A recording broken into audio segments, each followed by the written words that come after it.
वाराणसी, जो कि पूरे विश्व का सबसे प्राचीनतम शहर है, जहां हर कोई बसने की इच्छा रखता है और चाहता है कि यहाँ हमें मोक्ष की कामना मिले, और यहीं मृत्यु अगर मिली तो सबसे अच्छी मृत्यु यहीं होती है। नमस्कार, मैं दीपक पाठक आंजनेय प्रॉपर्टी से आप सबका स्वागत और अभिनंदन करता हूँ। आज एक नए टॉपिक्स पे बनाने का ये चीज़ें मुझे काफ़ी दिनों से थी कि वाराणसी के अकॉर्डिंग मैंने देखा, चूँकि फील्ड में हम काम कर रहे हैं, तो बाहर के इन्वेस्टर्स हैं, चाहे वो हैदराबाद हो जाए, बेंगलोर हो गए, चेन्नई हो गए, मुंबई हो गए, पुणे हो गए, नागपुर हो गए, यहाँ के इन्वेस्टर्स यहाँ आते हैं और काफ़ी ज़मीनें तलाशते हैं, लेकिन उनको उस अकॉर्डिंग ज़मीन नहीं मिल पाती है। तो ये मेरे मन में काफ़ी दिनों से आ रहा था कि ये चीज़ें उन तक पहुँचनी चाहिए कि डेवलपमेंट आखिर में वाराणसी में कहाँ कहाँ है और कहाँ कहाँ चीज़ें हमें इन्वेस्ट करनी चाहिए। तो इसीलिए आज मैंने इस टॉपिक्स पे वीडियो बनाना ज़रूरी समझा और आप सभी के सामने मैं इस वीडियो के सामने प्रस्तुत हुआ हूँ। तो सर्वप्रथम मैं स्टार्ट करता हूँ वाराणसी सिटीज़ में। तो देखिए, वाराणसी सिटीज़ ऑलरेडी काफ़ी कंजेस्टेड है। यहाँ पर डेवलपमेंट के जो चांसेस हैं वो लगभग न के बराबर है। वजह है कि ये ऑलरेडी बहुत बड़ी सिटीज़ नहीं है, ये हमारे 108 घाटों का एक संग्रह है। इन 108 घाटों के बीच में ही बना हुआ ये वाराणसी है और सिटीज़ बहुत ही कंजेस्टेड है, तो यहाँ पे बहुत डेवलपमेंट के स्कोप नहीं बचे हैं। अब आप बाहर की बात करें कि वाराणसी से आउटर किधर ज़्यादा स्कोप है, तो अगर आप इन्वेस्टर हैं या किसी भी तरह के रियल एस्टेट में इन्वेस्ट करने का इंटरेस्ट वाराणसी में रखते हैं, तो ये वीडियो खास करके आपको ज़रूर देखनी चाहिए कि हम इन्वेस्टमेंट कहाँ करें।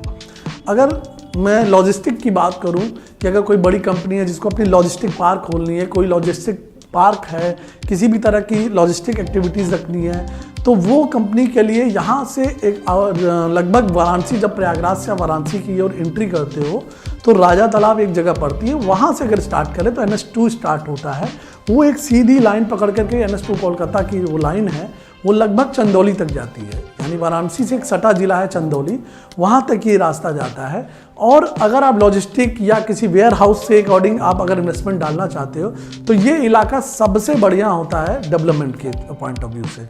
क्यों? क्योंकि ऑलरेडी कुछ कंपनियां हैं, मैं यहाँ किसी कंपनी का प्रमोशन नहीं कर रहा हूँ, मैं किसी का नाम नहीं ले रहा हूँ, और मैं यहाँ पर एक चीज़ बता रहा हूँ कि यहाँ पे बाकायदा पिछली कंपनियाँ जो बड़ी बड़ी लॉजिस्टिक कंपनी है या वेयर हाउस की ई-कॉमर्स कंपनी है, वो अपना वेयर हाउस इसी रूट्स पे बनाई हैं और इस रूट्स पे काफ़ी चांसेस और ग्रोथ ऑफ स्कोप है। वजह क्योंकि ये नेशनल हाईवे से कनेक्टिविटीज़ है, सटा हुआ है, तो ये इलाका भी एक ग्रोथ का अपॉर्चुनिटी देखने को मिलता है। और रिटर्न भी, अगर ROI भी बात करें हम रियल एस्टेट के अकॉर्डिंग, तो ये एक अच्छा इलाका हमको देखने को मिल रहा है। ये हो गई पहली चीज़। अब आइए दूसरी पॉइंट ऑफ व्यू से। तो अब उसी राजा तालाब से एक रास्ता NH2 पकड़ के जब वो जा रहा है, वो तो हो गई लॉजिस्टिक की बात।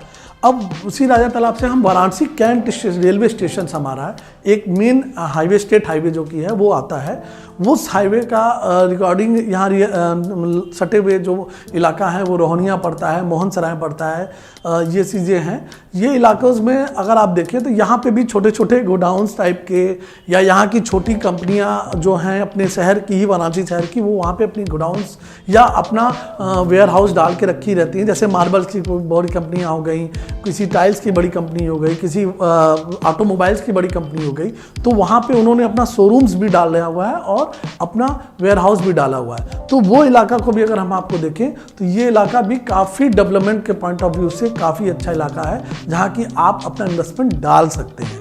साथ ही साथ यहाँ से एक गंजारी स्टेडियम जो कि प्रस्तावित है, क्रिकेट इंटरनेशनल क्रिकेट स्टेडियम है, यहाँ से इसकी दूरी भी लगभग बहुत ज़्यादा दूर नहीं होती। तो इसके पॉइंट ऑफ व्यू से मद्देनजर देखा जाए तो यहाँ भी अच्छा स्कोप है किसी भी तरह का डेवलपमेंट एक्टिविटीज़ करने का।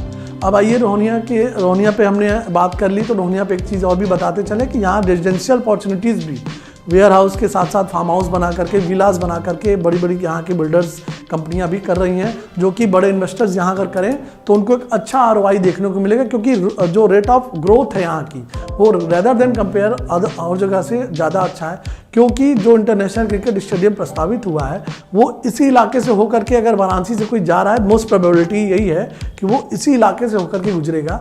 तो एक चांसेस यहाँ भी है कि अगर आप उस जगह पे लैंड कुछ ले रहे हो, बड़ी लैंड ले रहे हो, तो वहाँ भी आपको ग्रोथ ऑफ चांसेस देखने को मिलेंगे। ये ऐसा मेरा एजम्पशन है, ऐसा मेरा एक्सपीरियंस कहता है। विगत 10-15 सालों से मैंने आपकी जो सेवा दी है उसके भी यहाँ पे। अब आइए, अब हम तीसरी बात करते हैं। ये तो हमने लगभग 2 जगह की स्कोप कर दिए कवर। अब तीसरा इलाका हुआ उसी NH2 से सटे हुए इलाका होता है रामनगर से पड़ाव। वो एक रास्ता एक सर्कल बनाता है कि रामनगर से पड़ाव होकर के वो रास्ता मुगल सराय पंडित दीनदयाल उपाध्याय रेलवे स्टेशन की ओर निकल जाता है, जो कि फिर वो आगे बिहार की ओर कनेक्टिविटीज़ करती है NH2 को मिला करके। वो जो रामनगर का इलाका है उसको पड़ाव, कटेसर, दुल्हीपुर, छोटे छोटे कस्बे हैं वो NH से सटे हुए हैं। वहाँ भी प्लॉटिंग के हिसाब से अगर किसी बिल्डर्स में कोई वीडियो मेरा देख रहा है, बाहर का कोई पटना हो, बिहार झारखंड हो, कहीं का बिल्डर्स भी अगर ये वीडियो देख रहे हैं तो उनके पॉइंट ऑफ व्यू से ये इलाका डेवलपमेंट के हिसाब से बहुत ही अच्छा मिलेगा। प्लॉटिंग के लिए यहाँ पर ज़मीनें अगर मिल गई तो आपको अच्छा ROI यहाँ भी देखने को मिलेगा। अब आइए तीसरा जो सबसे अच्छा स्कोप इस समय देखने को मिल रहा है, ये मिल रहा है वाराणसी, जो यहाँ का जिला मुख्यालय कचहरी तहसील से ये जौनपुर होते हमारी राजधानी लखनऊ को रास्ता जाता है। ये रास्ता वाराणसी टू लखनऊ है। यहाँ पर अगर आप डेवलपमेंट देख रहे हो तो अच्छा ग्रोथ डेवलपमेंट का मिल रहा है। वजह है कि इंटरनेशनल एयरपोर्ट ऑलरेडी हमारा वाराणसी बाबतपुर एयरपोर्ट, जिसको आप लोग जानते हैं, उसको वहाँ पे वो सिचुएटेड है और उस रोड को ऑलरेडी सबसे ज़्यादा डेवलपमेंट किया गया है और हमारी गवर्नमेंट ने भी उसको काफ़ी डेवलपमेंट कर दिया है। तो उसके आसपास का इलाका अगर हम देखें, मेन रोड हाईवे को पकड़ लें, अगर वाराणसी से बाबतपुर तक भी, आगे फूलपुर इंडस्ट्रियल स्टेट्स भी है, वहाँ पकड़ लें तो उधर का इलाका डेवलपमेंट के पॉइंट ऑफ व्यू से बहुत ही अच्छा है। यानी अगर आप उसके दाएं बाएं कहीं भी आपको रोड से 1-2 किलोमीटर या आधा किलोमीटर अंदर भी प्लॉटिंग करने को मिल रही है, कोई रेजिडेंशियल प्रोजेक्ट्स मिल रहा है, तो आपको जरूर लेना चाहिए। वहाँ पे भी एक अच्छा ROI आपको मिलेगा। ये ऐसा हम लोगों का अनुमान है, ऐसा हम लोग का एक्सपीरियंस है। क्योंकि मैंने आपको बताया वहाँ से रिंग रोड भी, जो सर्किल आउटर रिंग रोड है, वो भी उसी रोड को कनेक्टिविटीज़ करती है, यानी बीचों बीच काटती है और लगभग बनारस से जो एयरपोर्ट का मेन लाइन है वो उसी लाइन से होकर गुजरती है। तो अगर डेवलपमेंट के हिसाब से देखिए, रेजिडेंशियल प्रोजेक्ट के हिसाब से देखिए, प्लॉटिंग के हिसाब से देखिए, तो वो इलाका भी बहुत ही सुपीरियर है। वहाँ भी एक बार आपको ज़रूर देखना चाहिए। ये 3 इलाके हो गए। अब एक चौथा इलाका एक बस्ता है वाराणसी से आजमगढ़ गाजीपुर रोड। वो एक अलग पर्सपेक्टिव्स है। उस पर अगर आप डेवलपमेंट कर रहे हो तो वहाँ भी एक अच्छा ROI मिलता है। रेदर देन मैंने जो अभी बताया बाबतपुर से थोड़ा ठीक है मिलेगा, लेकिन जो पर्सपेक्टिव अभी बाबतपुर की ओर चल रहा है वो अभी इधर थोड़ा धीरे धीरे देखने को मिल रहा है। इसका भी इलाका धीरे धीरे डेवलपमेंट होगा। ये चीज़ें वहाँ भी अच्छे डेवलपर्स अब अपने प्रोजेक्ट्स को ला रहे हैं।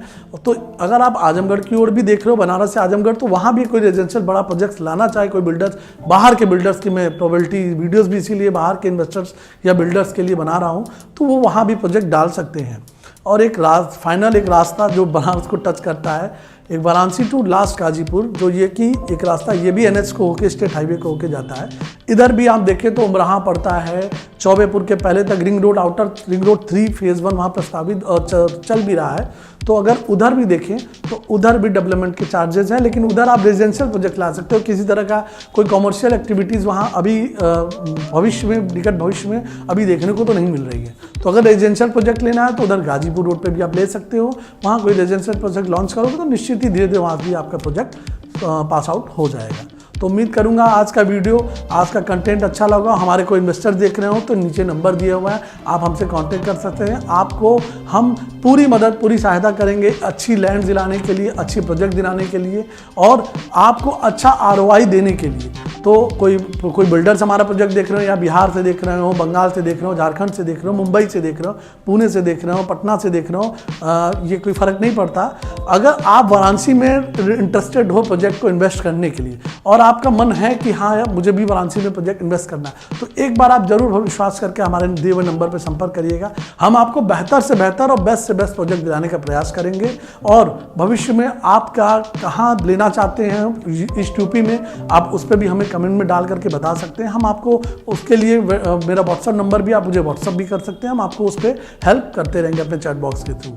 तो उम्मीद करूंगा आज का वीडियो, आज का कंटेंट, वैल्यूएबल कंटेंट आपको अच्छा लगा हो। अगर अच्छा लगा हो तो अपने लोगों में शेयर करना ना भूलिएगा। हो सकता है कोई इन्वेस्टर अभी तक बनारस के बारे में इतना चीज़ डीप नॉलेज ना जानता हो, तो उसको ये वीडियो मदद कर सके। और अगर वीडियो अच्छा लगा हो हमेशा की तरह तो लाइक और सब्सक्राइब करना मत भूलिएगा। बेल आइकॉन को तो प्रेस करना बिल्कुल मत भूलिएगा, इसलिए कि आगे आने वाली जो वीडियोज़ हमारी अपलोड होंगी वो बिना किसी नोटिफिकेशंस के आपको मिलती रहेंगी। तब तक के लिए आपका दिन शुभ हो। धन्यवाद आप सभी का आंजनेय प्रॉपर्टी पे आने के लिए, आपका अमूल्य समय देने के लिए। प्रणाम।